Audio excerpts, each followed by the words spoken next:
numso akoni sababe ala mani sommina de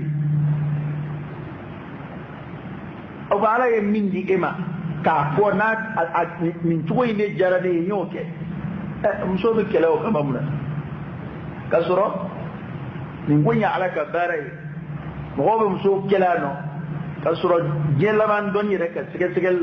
ko ka aslu be cede de la be nona sababu ko bo wacce de la way to bu doni ka nyefoli ne ta ce dia dangal dia da way nazaro rek don tigeli ko de keli muso wala keri ce ala ka bara dunga ala sababu bla ce de ni roka wala ka teme muso ga ngam muso de kelala do tro ba nyefoli ko ni iksi wa ma do iksi gira ne kon sega je o iksi ga so mi nyefo ni balo nyefo la jo kaluke nga do tro ay nyefo ko na ko mi ce de ni roka bu kuina kat mem suka ga onata de cewde be kere muso kelala kuma wala e fama ide ala ko kaba ko ke kuma dawla do muso kele ka kele fuka ta muso wala furu akama ko fana bina dimso wolo dam akuye min kele ala be sura ga dege do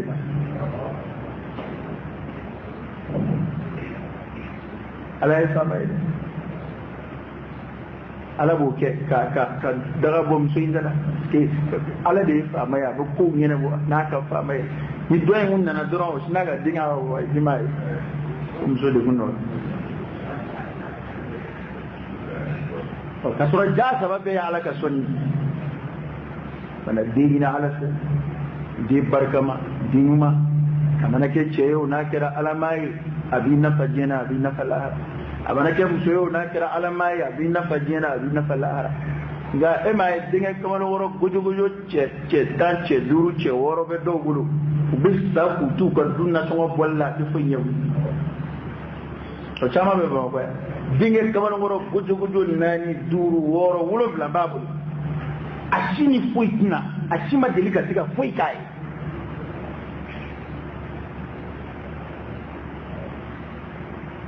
allo be basro dimzo kile mizo alay barkatula ko dimzo insobula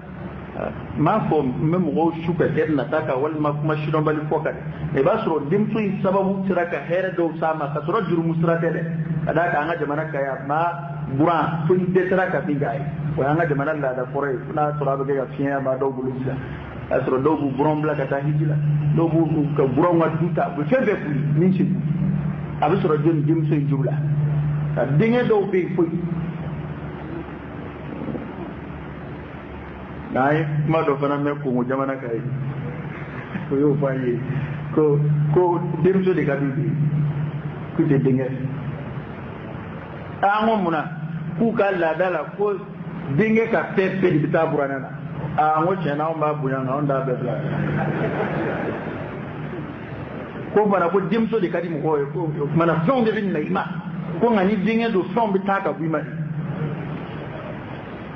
o yulu ga da madiya tabiye ta da ulute jama de dine kula ko ni min to bila kaslame o mana kuin sababe ala noye de ni sabatu la kina ma de be so wala be ke wal ma abedo bi bulu ala tanu tamana ban son fema abe ala ka so kana daga do so dala ni ma to ala bi la jarabi ka tashi ado be nu e kuin ka gele ala ta lajrabi faraka ka ta fede ko to be gele ka ta fede ala barka dai nona min di mai ta ala ko aha wa yaj'alu man yasha'u aqima ni ala lajrabi kelama ro ko be mo fana ke kunaye ni mamiaja ati deso abin sie do ki buludo ati deso ole kuna aqimu ko chema fomso ko abdo ko chedu ayem so furu kelen furu ka fla furu ka do em so nani furu ya bedem tani furu ma dingile zo ko ala nodu ama chey zo didila mso do fana be ko beke fo ta chela asna mso be de ngogolo ngale re matika diso mana ya don ba dok manan na ako ko mufassiru do kunna ko alay ni bet do ke adama dum la samantu no e cidum bay ni misali kilingile beke cide do la kiraw kon rumunu ngam sakati malaka dago beka ko man ka do ni yoro mana be so fe manina idi ka misali do e nabi ma do la do e daraja ko tiga bu nabi mo tay ka folo kuma folo min fora no ya ala mo so dim so la ni ma ya ja ti de beka mi ko lutu alayhi salam ko lutu ma dinga soro lutu de beka mi so lutu dim so de soro ama dinga kile soro tar kula e lutu ka yana ma kala ko lutu e dim so de soro ama dinga soro we misali mi fora lutu de dal mana e mana so koya ka timinan goya wali ka dimso soro fletiri ka fo ko ma dinga tibo ma e ka salutu ya aflana wa ibrahim alayhi salam ibe ibrahim dinga fu kuma de men dunya me ko ibrahim dimso ko kari ko ibrahim dimso ay ibrahim dinga diso dinga u diso ma dimso so we kulu flana kulu sabana ayo misali ta an raka krak Muhammad al-Mustafa sallallahu alaihi wasallam ala ya sugin ka dikram kira dinga sabani dim sunna ayo diso ana ali tasu lama min fana fura kana kiyena ko alama kira do la jarabi do ko Isa alayhi salam ama dindo ba Yahya alayhi salam ama dindo ba wala misali nani min fora abed dostoro la nabi ma do bay ni yoro mana be mi mani la drabi ndola kelena adon ko ma do kapsa je kono mo be ma be je kono bi akapsa o be kada ka kira de je kono ma de je kono o mana o nywana kira do la nywana kira da ma do son bay misali min sabati na ala min da nyoma kwa ma ke kula ni ma ya innahu alimun qadir ajoy innahu ko alayde alimun doni dungir qadir sebe alayde sebe da adama dum wa alif bi dadon ala de bi jon so dela de soni fendi alaka adamadiya soni fen limaniya ko fe adamadiya fen ina soni fen la bele do ide na sonde do ya sura ala barkada ni ma sura sabaj wa asra kuma fana titeme ala yo fana bangi tarfula la da jala ibrahim anna din sura dan na sura bala mad am so min ma de sura bala mad na de so hala ina fe ya mo jigi bitige do ka dingula abtla ka de sura ko chama bike dotoro ra ko dot jere so dotoro mu kan lajelu nu ga bonge go kuma do fo ka tigi e ka to ala wilillah ba to ala wilillah din wut gelera na duma do ma fuye ala wele ku dama ka shala ni ma fi zakariya wo mo rabbi la tazarni farda wa anta khayrul warithin den nabi man do din wut gele nabi ma yara na kan nabi ma ya ba fa'ilin kuma inga dala gisi halza don bo ba ko ba mun ga dingu ka gele kan kuma in foli cha dugodu ada du ko tala to re tala ka cha e ka dugo ke tawla ay ya'ala rabbi ya'ala la tadharni farda kana ne tungelina wa anta khairul warithin ede cheta ba wala so hera bay o mana bay ni fe ka cheta ba duma chedo musodo ibini ayatu do qur'ana do so wala te kuy focugo wore tala focugo kerengereli tala adadu tala nabi ma ya dugo ke ire ka dugo ke o kore nabi mo do ala wele cugo tom kati ma onga olu ye udama ka ci ala la dugo mu no olu ka o lajra bi nywana yisro ibn ala wele ni muye min klembe na ke kay na ka tilin ka jabi ka te modu yemi foka wa yu jigi mununga na alay musoroba la mason dela ay soroba la mason dela wana ma kan jigit jala ka kinana adon ko kunya ala ka soni di ala dunga soni la da jala la madola moba ba ki song matte mena ala bitla ki song moba ko ni ko indi kebli e do be me ma desro pasro madola naluma bu naluma yok ma kuma nam sun naluma ni du ko no ma naluma kuma naluma yok ma kuma jangu hakilla do fana ban fe ka faruka madola din soro bale be ko mitte musula so de takati ba soro chawbe de soro so do rek adin soro bale taw ya wuce wose na din soro dunida soro bale dunida be muso kuna kele mado akira tiri madola fana akira jinayat da mashi ma ko atala de da betu to koy do be atoy bi from no dingo ban ko to fro kella ko fray bu kele yanu ka fu o chara ni watin no se ala fana te ma ka blalaw e ka nga de soro ko mina e ko tlume de kade yede bari sai mago bina jodde la ko mina ibi de ni se ni bule abana taso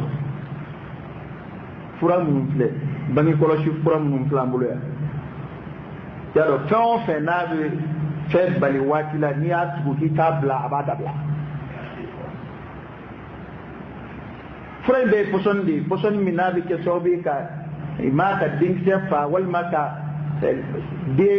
denko bɛ ɲɛnabɔ ni waleya minnu ye muso la k'o waleyaw kɛlɛ ka bɔ a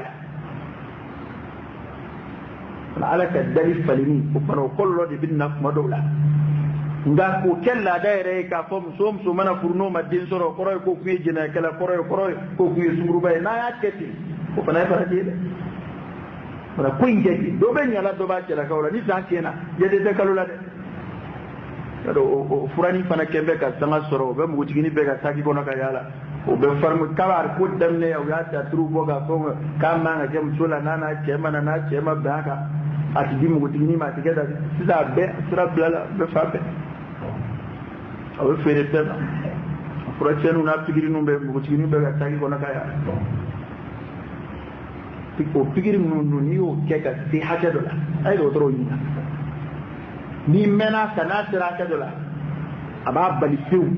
n'i mago nana jɔ den sɔrɔ la f'i ka traitement kura kɛ traitement in bɛ se ka bɛn sababu ma a bɛ se ka bɛn sababu ma nka ninnu bɛɛ ye sababuyaw de ye nka denko asu yɛrɛ o ye ala ka sɔnni nka o tɛ sababu kɛlɛ ka bɔ yen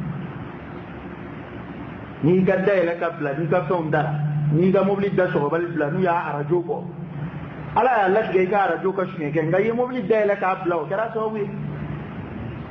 mana ko in ye den ala ye nin zɔn den la a ye nin jɛ kuma dɔw dɔ ka jeli sababu bɛ na kɛ a yɛrɛ bolo ka baara dɔ ye komi an tɛmɛna min na o ye adamadenya taala ye o sababu o kumana an kana sin ka bɛɛ ko ye k'a fɔ ten dɔrɔn ni muso ma den sɔrɔ dɔrɔn o kɔrɔ ye ko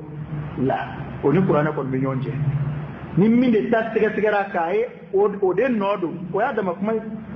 diɲɛ a ko a bɛɛ sɛgɛsɛgɛ siraw bɛ yen bi o bolo min si don mɔgɔ la o de bɛ se k'a fɔ dɛ dɔgɔtɔrɔya sira fɛ bi o ko dɔn man ko koyi k'a fɔ nin ka nin ko in bange kɔlɔsi fura nɔ don o dɔn man ko koyi ɔn kɛ minnu b'a fura feere olu b'a ɲɛ dɔn diɲɛ kɔnɔ bi hali dulɔmina n'u y'i joli ta k'a lajɛ n'i ye dulɔmina ye n'u b'a dɔn n'i i joli tara k'a lajɛ n'i ye dulɔmina ye n'i ye zuɲɛmina ye a bɛ dɔn i joli la dulɔmina joli ni dulɔmibali joli tɛ kelen zuɲɛmina joli ni zuɲɛmibali joli tɛ kelen hali sigɛrɛtimina sigɛrɛtimibali joli tɛ kelen maa min tɛ sigɛrɛtimina a joli ka sanu a tɛ dulɔmɛ a tɛ zuɲɛ a joli ka sanu fɛn naturel de b'a joli la nka fɛn haram yɛlɛ dɔ de bɛ kɛ ka taama e joli la o de machine de bɛ n'o jira k'an k'an janto o yɔrɔw la o bana fura haram yɛlɛ ni ninnu dɛ bala fɛn kirikarani ninnu bɛ taa bila wolonugu kɔnɔ a bɛ ka kasara te maa caman fɛ dɛ adamaden bɛ taa fɛn kirikara ta ka taa da wolonugu kɔnɔ pɔsɔni i t'a fɛ ka den sɔrɔ san 5 san 10 wali ka taa fɛn kirikaraw sɔɔri u sogo kɔnɔ taa fɛn dugu ko alimutini walim dini de bitunu do sugo kono dini saka dede na do trobe klega mo ne geni bele ya ko kololo fuital kasoro wallahi hal munum bad la wi ko kololo bala ni ba te ni fura mun plena ke ka tanga sura be suruguti ni manda bende magu ni ay fura ko ka gelan be o gela da ni ordonnance se bina ka dima bi kashi nga ni kon nu fura ke me fui demanda an be ka te planique fura ka ite frakte plaketi shitro min daga dai aka gele ne min daga dai man jande funa gara frakta moli ta yi ko ka di ma fulo ba di ba tabi to mana do to da to ka kala ko baruni donc je mana inji to wara je kuma mena kuli ko baruni wala ba kala ko projet de union projet d'union la mère mana ka ko la mère anye be fo wakara mo be kle ka anye fo ya ni dorran nana ko kariye muso ya abi sire furakeni akere ya furakeni bamanan furayo ya furakeni to bu furayo ni kololo warete furai na sharia jembenu wala ta de do ka shimika fata soro din wara mana o dabo jafyala abana no igwala toppe mana ko sharia sa abi daga ni condition mi yoyini namade mam de sire na ko sire ba ta dankara la wulu no tilla tiete bo wal madin yara tiga shi soro kali ana o de do frake wa o ban fe amena o tabi to bu fura mana anga ni ko de ran na kella da de jamana kono muso yara ka din soro de bu yara ta ko yala jamana te ga ta de biya muso be fama de wolo man ne tu boy wolo la o ba nu e mi e ko de ko kare bi yara kalama o kuma ita ba ma kwa ba ko duk man nu ko tugo dila ta da wata tribo kama ba ko ti so ba bonyo ma ko kuma ke ta ba ma kwa ko ko ga be ba ke tugo bi yara ta ke ni dingile wolo bi ta duru bla bi dro ga kile wala wolo o bara jo ta dan duru tara wolo kuma de be dela ni fula yaro so tiga de soro ka daji tambina ni kono no le ba we adama de yere de ne min ba soro ko fe we ni ala e bala na ko reke o mana kasi e kan e nganga de ake min zoro o furanje kono o doera ko sanduru o de vladi doera baka songe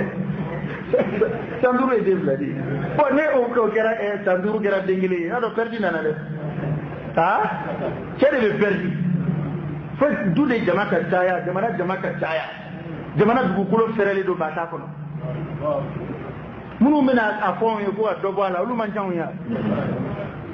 chino diga de medi malima ha adira da avantur la china